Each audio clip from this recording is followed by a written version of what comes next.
In fact, we have this Shaka shirt that has these keywords in it. It's a word cloud. And that word cloud was derived by the most common single words that define the Shaka spirit. What are some of them? So excel, right? Like just go for it. Surfers, they go for it. Eddie would go. That's part of the Shaka sentiment. That's a little bit different than aloha. Certainly, aloha, mahalo is part of the definition because it's used that way, the gesture. Connect, nurture, be of service, hang loose. Those are the most common words. And it's interesting because all those words, kind of the meanings were derived by different people over different span of time. So the original Hamana Kalili story, that goes so far as to define Hawaiian sense of values, because Hamana Kalili and everybody up in that region was 100% Hawaiian. So they obviously imbue the Hawaiian spirit. But then in later years, the Kini Popo, the driving thing, was more a town thing. So then you start to get a little bit of mixed blood. Other plantation people like Portuguese and the Asians and the Filipinos, they start to, and the Haole, they start to live that whole Kini Popo lifestyle. And then around the 60s, the Japanese end up adding a Buddhist theme into it because there's a Buddha in Japan called Shakyamuni Buddha, and they call that Buddha Shaka. So one of the leading word origin stories is that the word comes from Japan.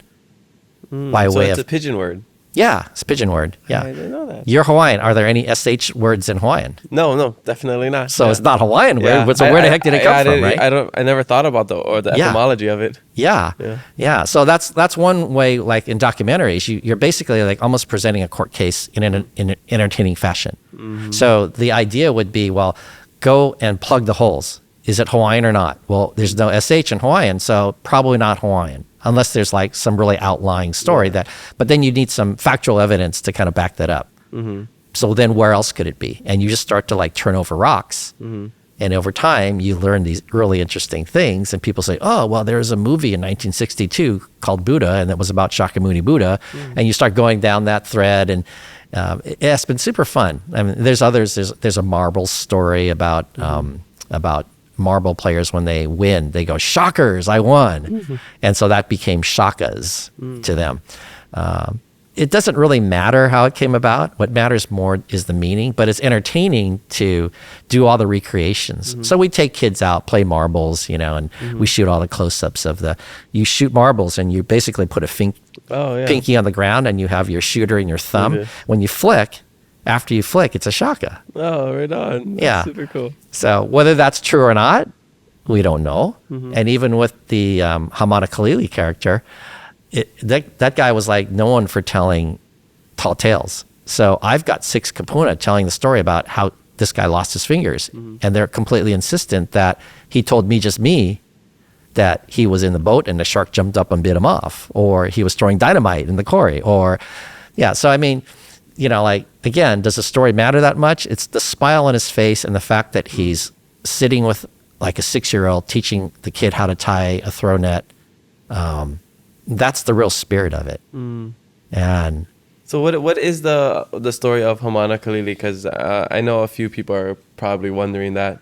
Yeah. It's super interesting. The one I hear is the plantation, got his fingers chopped off. Yeah. That's probably the most popular one, right? It's the most documented one. Yeah. And there's a lot of people that knew him, and it's a very long-standing story. Yeah. So the sugar mill that he was at was the Kahuku sugar mill, where Iam Thonga comes from, right? Yeah. And how was that whole thing, by the way? Oh, it was amazing. It's just to see the whole community come together and celebrate him. Yeah. High schooler from Kahuku sharing aloha, the spirit of aloha with the world, because it kind of just epitomizes everything that we just talked about. Yeah. Where Hawaii has the answer to peace, love, compassion, connection. Yeah. He's excelling in what he's doing, and that's all through aloha, and that's where he was rooted in Kahuku.